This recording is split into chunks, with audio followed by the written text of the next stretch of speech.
Je suis né constructeur. Imposer à la matière des formes nées de mon imagination est pour moi un besoin impérieux et une source de joie inépuisable.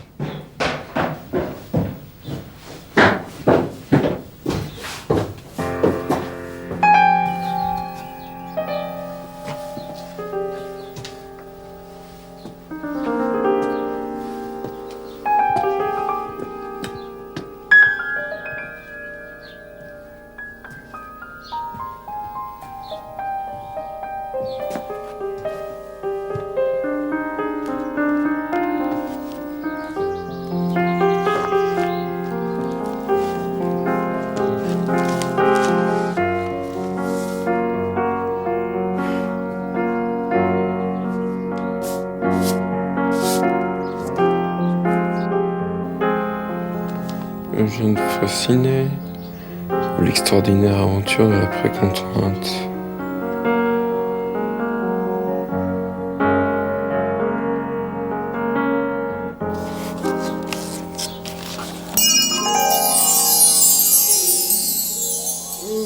Oh, bah, c'est pas trop tôt, hein? Oh, ça faisait longtemps que j'attendais qu'on me sorte de là. Comment tu t'appelles, toi? Moi, je m'appelle Eugène. Mais toi, qui es-tu? Eugène! Oh, quelle coïncidence! Moi, je m'appelle Doc, et je suis l'âme de ce livre. Maintenant, si tu veux connaître l'histoire passionnante d'un autre Eugène, Eugène Freycinet, un grand constructeur, tu n'as qu'à me suivre. Bon, t'as bien 10 minutes devant toi. Allez! Dans cette histoire, il va être beaucoup question d'un domaine mal connu du public, celui du béton. Eugène était un très grand constructeur d'ouvrages en béton, tout comme Gustave Eiffel l'a été avec les ouvrages en acier. Mais Eugène Freycinet a surtout fait une découverte importante qui a révolutionné la manière de construire en béton. Cette découverte, c'est la précontrainte. Mais ça n'a pas été de tout repos. Suis-moi! Pour que tu comprennes bien l'importance de cette découverte, nous allons faire un rapide retour dans le passé. Le passé.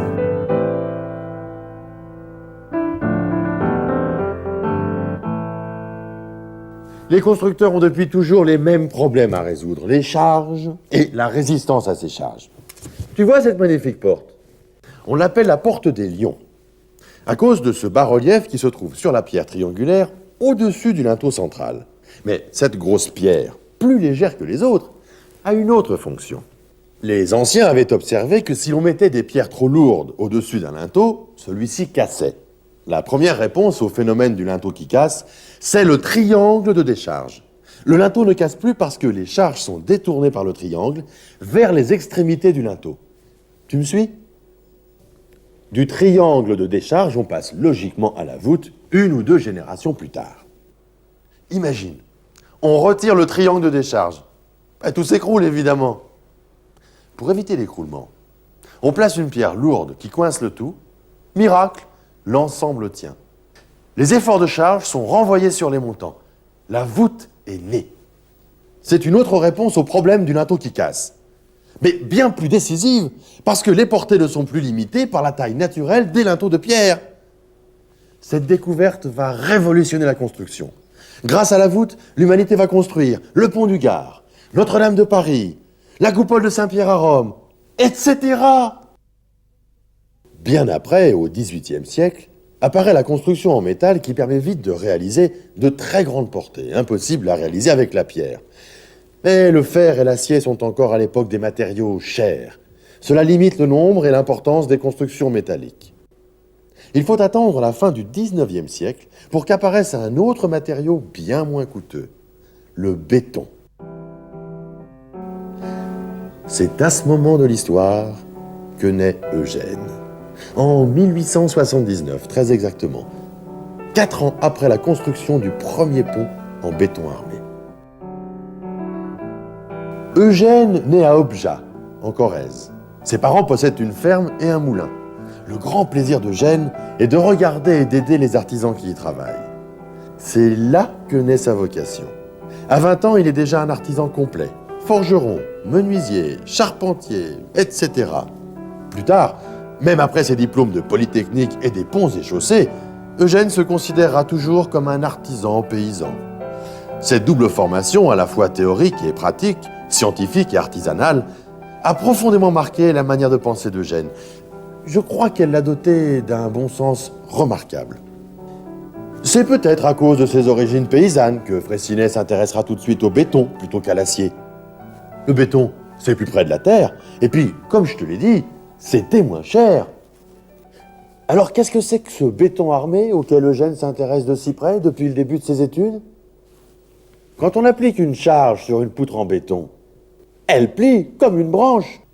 Il y a un double effort, compression en haut de la poutre et traction en bas.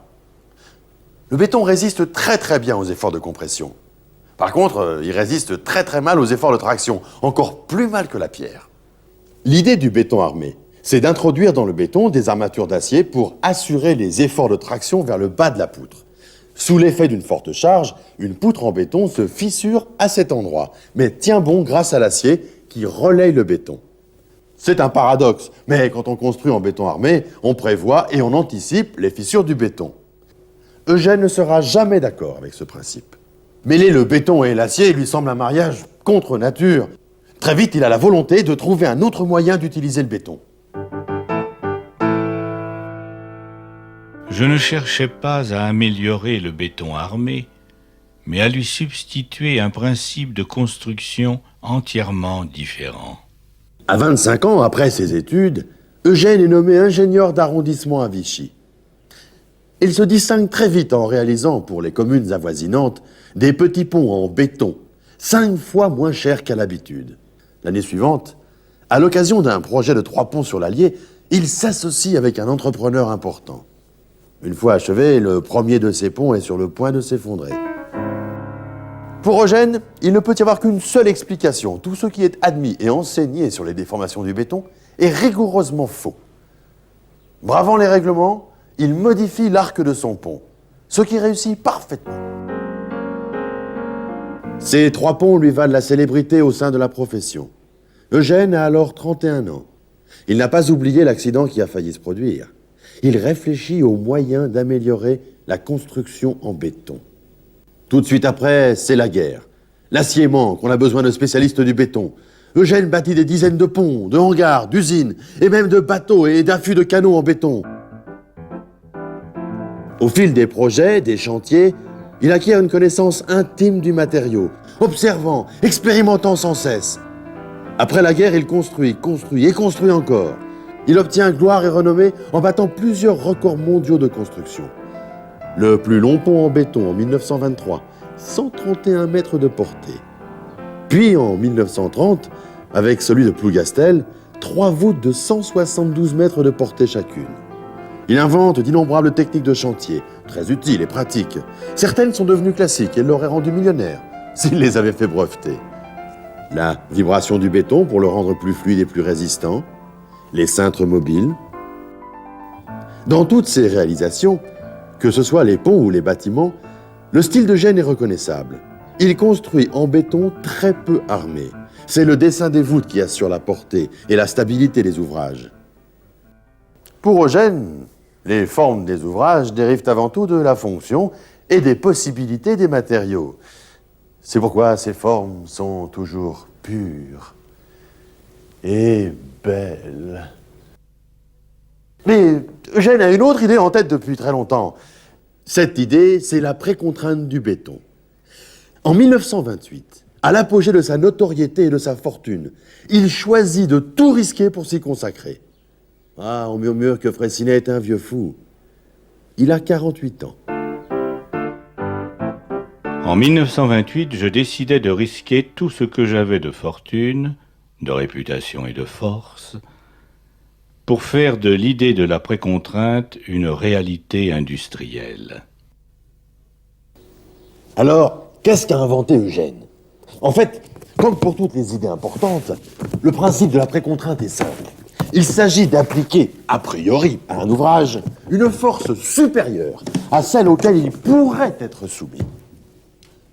Si je prends cette pile de livres, par exemple, et que je veux la déplacer sans la faire tomber, je dois serrer assez fort pour contrer la force de gravitation. Si je serre encore plus fort, tu pourrais te tenir debout sur cette pile comme sur un pont. Ok?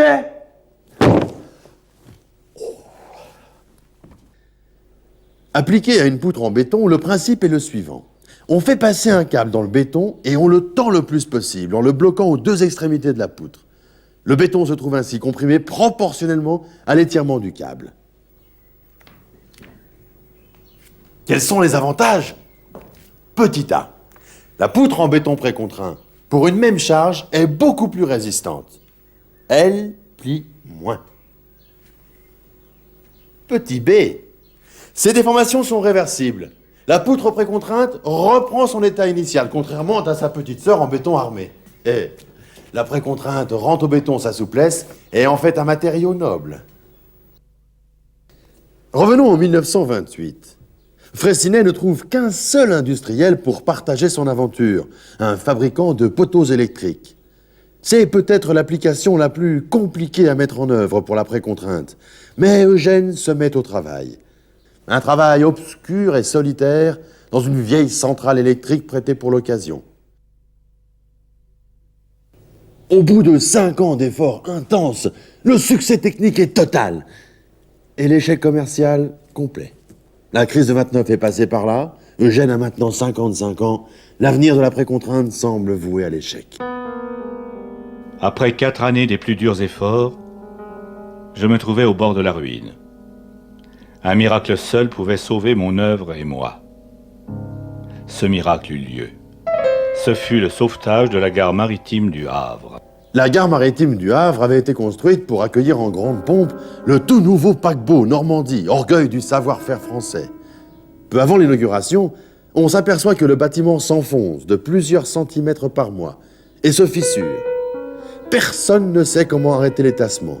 On va tout droit à la catastrophe. On contacte Freycinet, qui propose une solution basée sur la précontrainte. Pour lui, comme pour la gare maritime, c'était quitte ou double. Note bien que dans ce projet, aucune technique antérieure n'était applicable. Il fallait tout créer et rapidement. En quelques semaines, la solution de Freycinet réussit parfaitement à sauver le bâtiment. Victoire! La reconnaissance de la précontrainte était enfin acquise. De très nombreuses personnalités du monde de la construction vinrent visiter le chantier. Parmi elles, un grand entrepreneur de travaux publics, Edmé Campenon, comprend l'importance de la découverte et s'associe avec Eugène. Ensemble, ils réaliseront les premiers ouvrages en béton précontraint, et notamment le pont de Luzancy sur la Marne, le premier des ponts modernes. Peut-être que le nom de Freycinet serait entré dans la postérité dès 1937, si ce projet de tour de 700 mètres de haut avait vu le jour. Jusqu'à la fin de sa vie, Eugène se consacre surtout à la promotion de la précontrainte, qui va prendre un essor extraordinaire à travers le monde. Il n'existe aucun domaine de l'activité constructrice auquel l'idée de la précontrainte n'apporte des possibilités de solutions souvent imprévues. Aujourd'hui, la précontrainte est une technique dont architectes et ingénieurs se servent quotidiennement, mais avec des moyens beaucoup plus puissants que du temps de Freycinet. Ses avantages sont nombreux. Primo, la précontrainte permet d'utiliser moins de béton et d'acier que le béton armé, et de réaliser des architectures beaucoup plus élancées. C'est pourquoi la plupart des grands ouvrages en béton utilisent la précontrainte.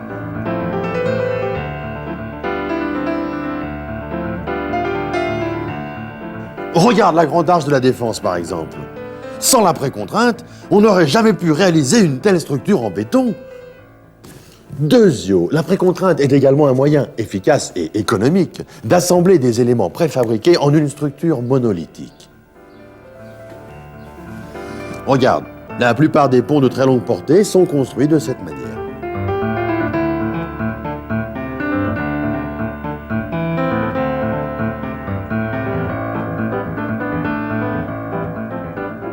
Tertio. La précontrainte est aussi éminemment utile dans tous les cas où le béton doit être parfaitement étanche.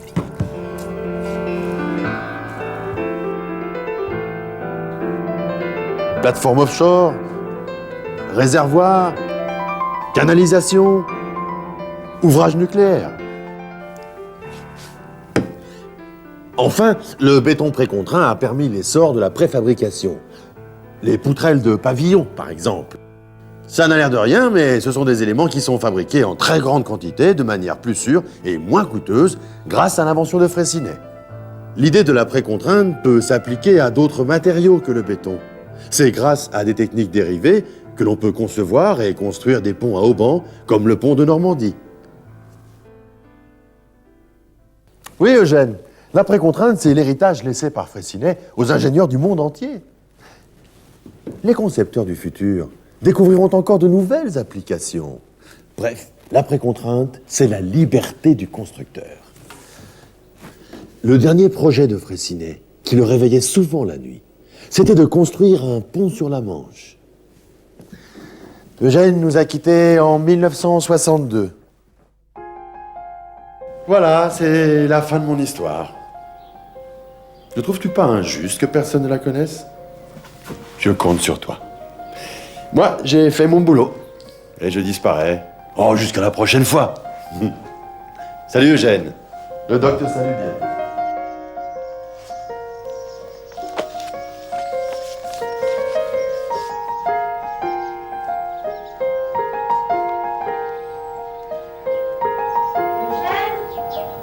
Eugène, viens à table.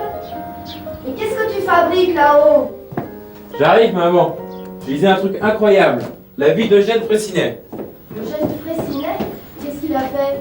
Attends, je vais te raconter.